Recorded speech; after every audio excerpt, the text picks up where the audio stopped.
welcome to Litigation Help. My name is Heather, and joining me today is Anthony Goldstein. Hi, Anthony. Hi. Welcome to today's video. So I hear from my friend Laura that you have some interesting stories to tell about what happened to you in a lawsuit, I would say. Yeah. So what happened? So it was a family lawsuit that was unusually lengthy. I spent about 9 years in family court, and of course a whole lot of money and a whole lot of, to me, wasted time, because I didn't really understand from the outset the process and what was involved, and I really just put control of essentially my family in the hands of others. And during that 9 years, I could literally say I saw it all. I mean, we had children's aid involved. We had the office of the OCL, the Office of the Children's Lawyer, because at some point we had to have the children have lawyers appointed to kind of gauge, what they wanted. We had a custody assessment that took a year and a bit, and I think was $22,000, and we're talking 2003 when that started. So a custody assessment ordered by the courts to kind of decide what the custody should be.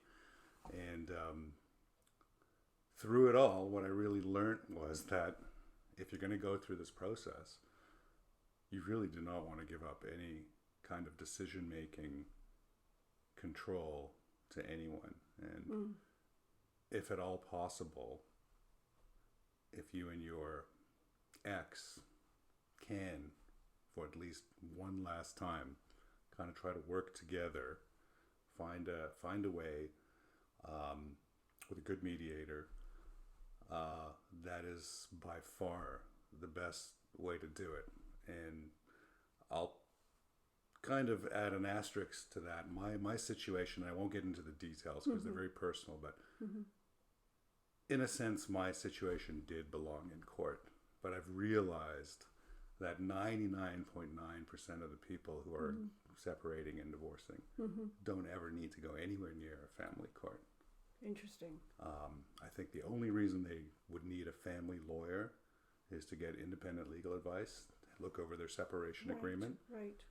They should get some help with the separation agreement, right? Because it's an important document. I don't think a lot of people know at the outset that really the only function a judge can perform in family court is to give you a divorce decree.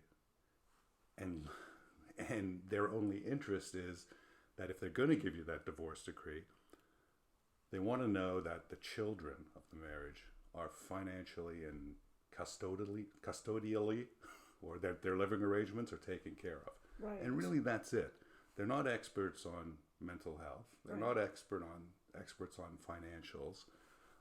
And they're not experts on children. So typically, if that ends up, if these things end up being issues in court, in family court, they will defer to experts, and you will have to pay for those experts. Right. They really don't like to make these decisions. And I saw it over the years. They sit there and they're like, okay, so he says she's this and she says he's this. Yeah. What do you want me to do? Yeah. Like, why are you here to have me make a decision? And that's not really explained to you in the beginning. I thought I would go to court and the judge would see my side. Yeah. But it's clear to me that they don't like being there. And they would prefer to come in and kind of just rubber stamp stuff that's already been decided and not have to make difficult decisions that either they're not experts in making. Interesting. Or they don't feel like they're even qualified in a sense to make, because no one knows our families, better than us. Right. In the end. And if it were possible to have been able to just sit down with my ex-wife, and kind of talk to one another, and hammer out a schedule that we're both happy with and financials that we could both live with. I mean, nobody's going to be 100% happy in the end. We could have saved, I don't know, 9 years or 8 years and a lot of money. Yeah. But the problem is when you start off and you're already in Yes. opposite corners of the ring, Yes. you're not allowed to talk to one another. Your lawyers will advise you, okay, Yeah. don't say anything to her. When before I could say anything to her, we could Yeah. talk about things.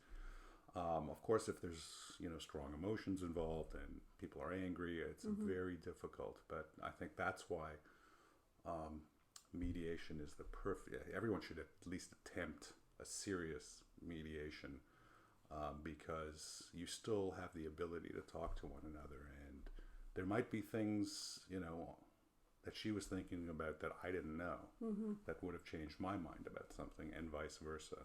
I don't think so necessarily in my case, because I told you there were other issues that I don't want to get into. But I think in 99.9% of the people, if they were able to just kind of talk through it,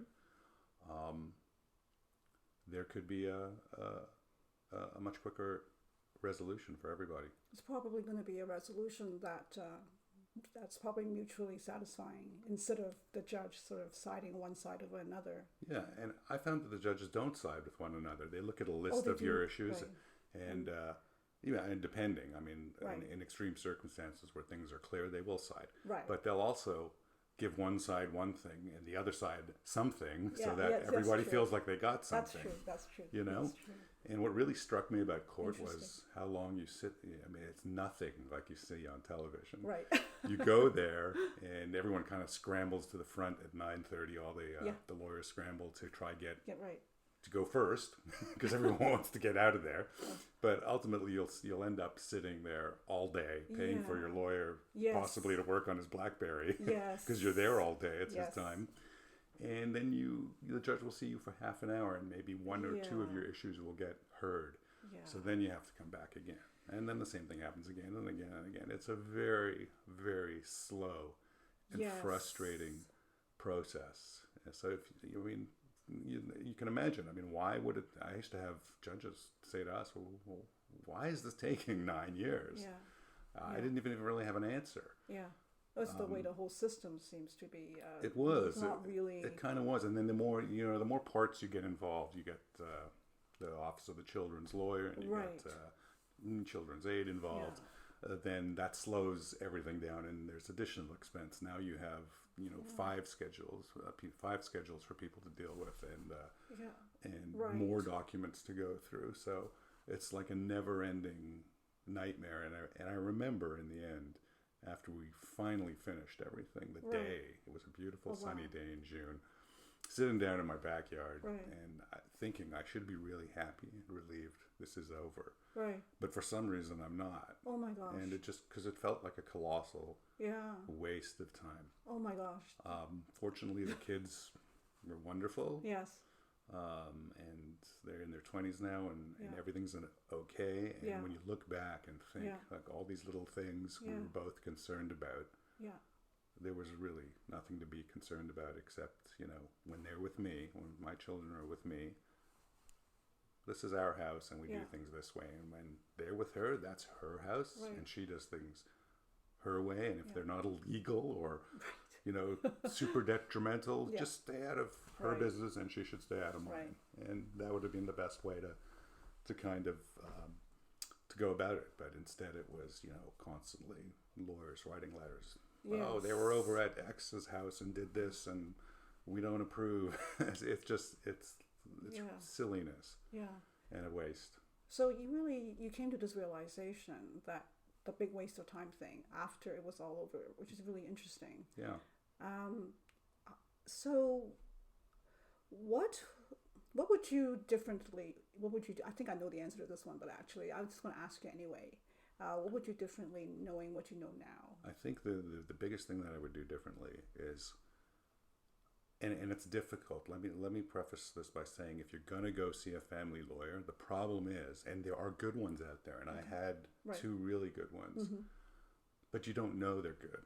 You don't necessarily go when you go in that door. You have no idea. You can ask around, but you don't know what their motivations are in the end, because ultimately, and this is another thing I found out, they can only tell you what you might be entitled to in court. They Right. can't tell you whether you're going to get that entitlement, Exactly. and more importantly, how much it's going to cost to get that entitlement. So if we're talking about financial matters, you could be literally spending $10 to get $1 in court, and you have no way of knowing. Right.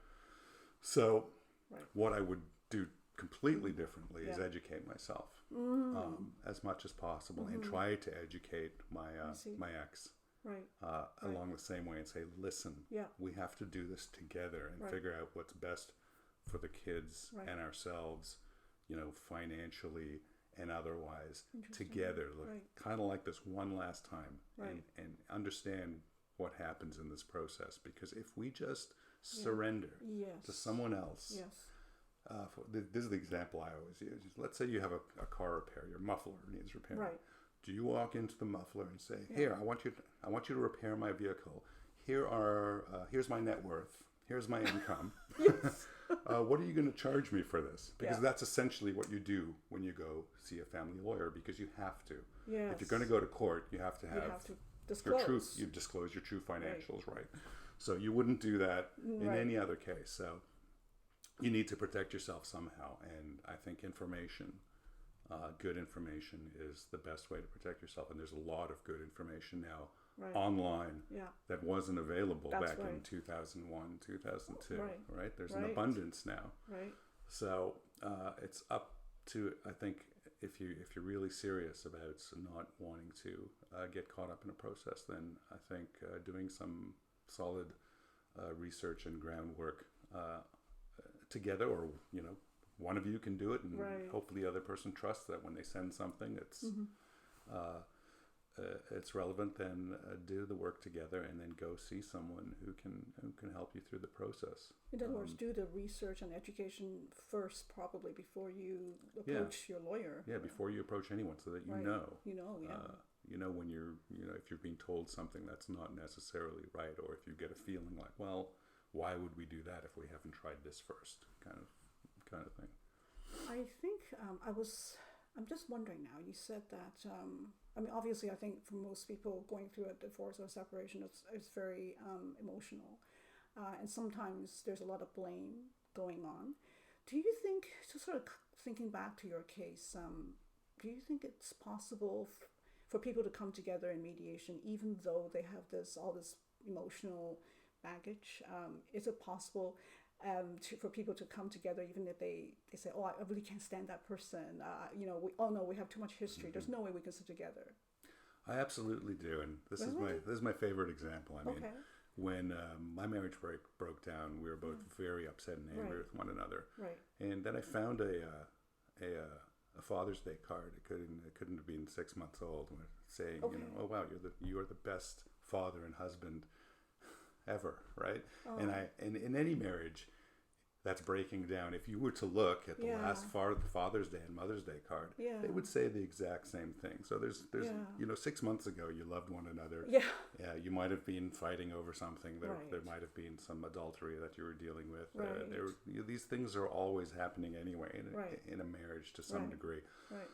So if it was possible 6 months ago to write a card like that, why isn't it possible now just to kind of put those things aside, or try as best as you can to put them aside? Because the court's not going to make them any better.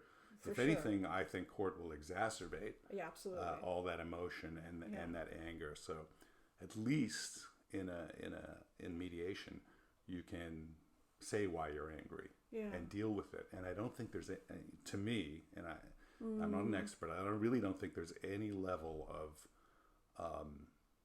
or maybe like serious verifiable domestic abuse where one partner is extremely afraid to speak what really is on their mind in mediation.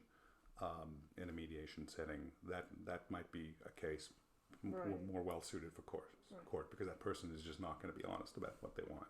Right. Interesting. You need to be, I think, in mediation honest, so that the other person at least has an opportunity to know, okay, well, that's really what she thinks and what or he or she wants.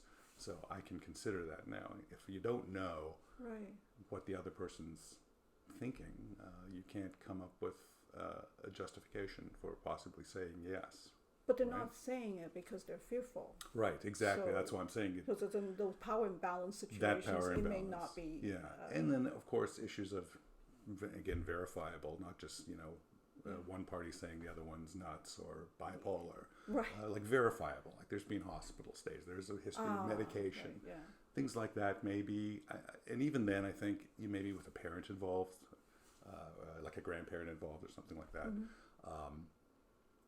They're still doable. I think it's worth giving a shot and mediation first. And if for nothing else, just the fact that it's private, mediation is private.